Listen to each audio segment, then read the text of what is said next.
आज हम बात करने वाले हैं हिंदू सक्सेशन एक्ट 1956 में जो महिलाओं के अधिकार बदलते रहे हैं और महिलाओं के अधिकार पहले क्या थे और अब क्या है, उन्हीं के बारे में बात करने वाले हैं। ये वीडियो मुझे पहले इंपॉर्टेंट नहीं लगी थी बनानी, पर अब मैं सोच रहा हूँ कि इसके बारे में बनाई दूँ, क्योंकि हर चीज़ के बारे में हर इंसान को कुछ ना कुछ पता होना चाहिए, क्योंकि हो सकता है आपके पेपर में कहीं ना कहीं ये वीडियो आ जाए। तो आओ इसे स्टार्ट करते हैं। अगर जो आप कभी भी प्रॉपर्टी की बात करो तो दो तरह की प्रॉपर्टी हमेशा आपको देखने के लिए मिलती है। सबसे पहली प्रॉपर्टी होती है सेल्फ एक्वायर्ड प्रॉपर्टी, जो कि खुद के दम पे खरीद जाती है। जैसे आपके पिता या आपकी माता या कोई भी प्रॉपर्टी अगर जो परचेज करता है और अपने पैसे से परचेज करता है तो उसे सेल्फ एक्वायर्ड प्रॉपर्टी कहते हैं। दूसरी प्रॉपर्टी होती है को पार्सनल प्रॉपर्टी, जो कि कहीं ना कहीं जो पैतृक संपत्ति जो आपके पिता या उनके पिता द्वारा चली आ रही है, उसको कहीं ना कहीं पैतृक संपत्ति कहते हैं। तो भाई ये दो तरह की प्रॉपर्टी होती हैं, हमेशा आप याद रखना, क्योंकि आपको आगे तक यू सब काम आने वाला, तो आपको ये याद रखना चाहिए कि ये दो तरह की प्रॉपर्टी हमेशा आपको देखने के लिए मिलेंगी। एक था प्राचीन हिंदू लॉ, जिसको हम ओल्ड हिंदू लॉ भी कह सकते हैं। उसका नाम कहीं ना कहीं उत्तरजीविका का सिद्धांत भी है, जो कि उस समय से चला रहा था। हमारा देश अंग्रेजों को गुलाम था, तो उस समय कहीं ना कहीं सारी प्रॉपर्टी जो है मेल को ट्रांसफ़र कर दी जाती थी। सारी प्रॉपर्टी कहीं ना कहीं मेल डोमिनेटेड थी। यानी अगर जो मैं आपको समझाना चाहूँ तो जो मेल पिता है वो प्रॉपर्टी उसके मेल बेटे की होगी, बेटी को कुछ अधिकार नहीं थे उसमें। हिंदू महिलाओं का संपत्ति पर अधिकार का अधिनियम 1938 यूँ कहीं ना कहीं लाया गया, जिसमें कहीं ना कहीं महिलाओं को भी कुछ अधिकार दिए गए। अब अधिकार क्या थे कि अगर सपोज पुरुष मर जाए और उसकी वाइफ, मतलब जो वाइफ या वीडो है, जो उसकी विधवा है, तो वो उसकी प्रॉपर्टी से अपना खर्चा चला सकती है। खर्चा इन द सेंस, अगर जो आप किसी को लोन दे रहे हो या ऋण दे रहे हो, तो उसका जो ब्याज आ रहा है ना, जैसे उसकी प्रॉपर्टी या कोई भी ब्याज या कुछ भी चीज़ आती, तो उसके तौर पर वो महिला अपना खर्चा चला सकती है। इसमें ये बदलाव किया गया था, जिसके तौर पर वो प्रॉपर्टी को बेच नहीं सकती, पर उससे अपना खर्चा चला सकती है, जो भी उसके भरण पोषण के लिए जरूरी है। थर्ड इसमें आया हिंदू उत्तराधिकारी अधिनियम 1956, जिसकी हम बात करते रहते हैं अक्सर, फिलहाल बात कर रहे हैं, जो कि 1956 में आया था। इसमें केवल पुरुषों के बारे में लिखा गया था कि पुरुषों को कैसे प्रॉपर्टी के डिवाइडेशन होता है और उनके बारे में बताया गया था। इसमें केवल पुरुषों की बात करी गई थी, महिलाओं की कहीं बात नहीं करी गई थी। तो इसी नियम में कहीं ना कहीं संशोधन किया गया। हिंदू सक्सेशन एक्ट 1956 के सेक्शन 6 में 9 सितंबर 2005 को बदलाव किया गया, और उसमें कहीं ना कहीं महिलाओं को भी अधिकार दिए गए। अब महिलाओं को क्या अधिकार दिए गए कि उसमें भी महिलाओं को पार्सनली माना गया, मतलब उनका जो अधिकार है वो प्रॉपर्टी पे माना गया। इसमें भी एक निबंधन है कि संपत्ति का कोई भी विभाजन जो 20 दिसंबर 2004 से पहले हुआ था, इससे प्रभावित नहीं होगा। अब इसका क्या मतलब है?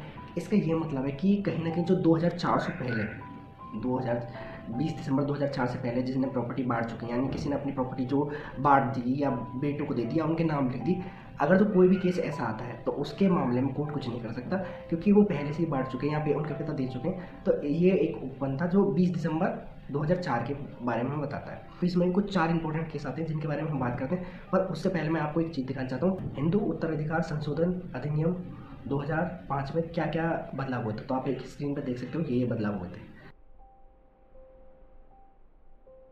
तो आओ अब इम्पोर्टेंट केस की बात करते हैं। तो ये 4 लैंडमार्क केस हैं। अगर जो आप इन 4 लैंडमार्क केस का रेफरेंस नहीं डालते तो आपके नंबर कटना पक्का है। तो आओ इनके बारे में बात करते हैं। प्रकाश बनाम फूलवती 2016 का, इसमें भी कहीं ना कहीं प्रॉपर्टी से रिलेटेड थी कि जिसके पिता 9 दिसंबर 2005 से पहले मर चुके हैं, तो उस केस में कैसे प्रॉपर्टी बांटी जाएगी।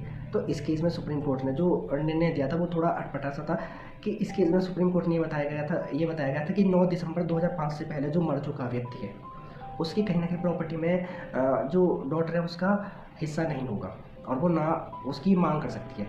तो इस केस में यही जजमेंट आया था, जिसके बाद फिर हम एक और केस देखने को मिलता है दानम्मा बनाम उमर सिंह 2013 की।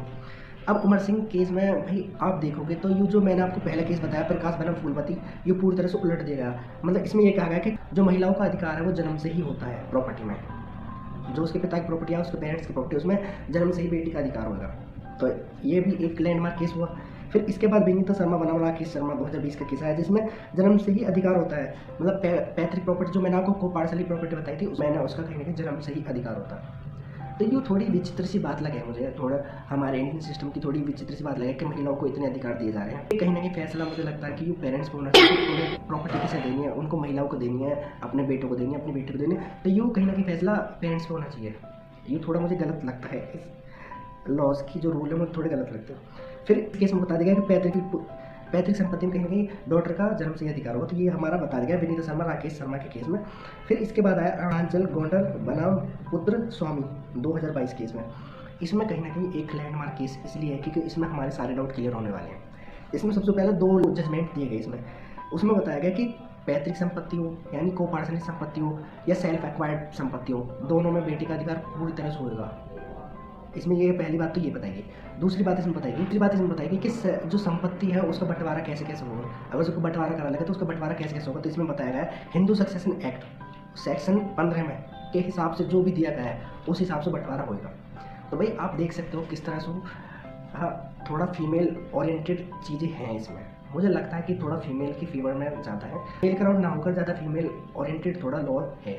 और आज भी हमें केसेस देखने के लिए मिल रहे हैं कि कैसे तलाक के केसेस हो रहे हैं। आजकल आपने देखा होगा कि ज़्यादातर औरतें क्या फ़ायदा उठा रही हैं तलाक के केस में। तो भाई मैं उस पर ज़्यादा नहीं जाना चाहता। तो आज की वीडियो आपको कैसी लगी भाई कमेंट कर दियो, अगर अच्छी लगी तो लाइक कर दियो, और भाई अगर जो आप हमारे साथ जुड़ना चाहते हो तो भाई सब्सक्राइब कर दियो। अगर जो आपको वीडियो कुछ कमी लगे तो भाई कमेंट करके बता दियो। और थैंक यू फॉर वॉचिंग।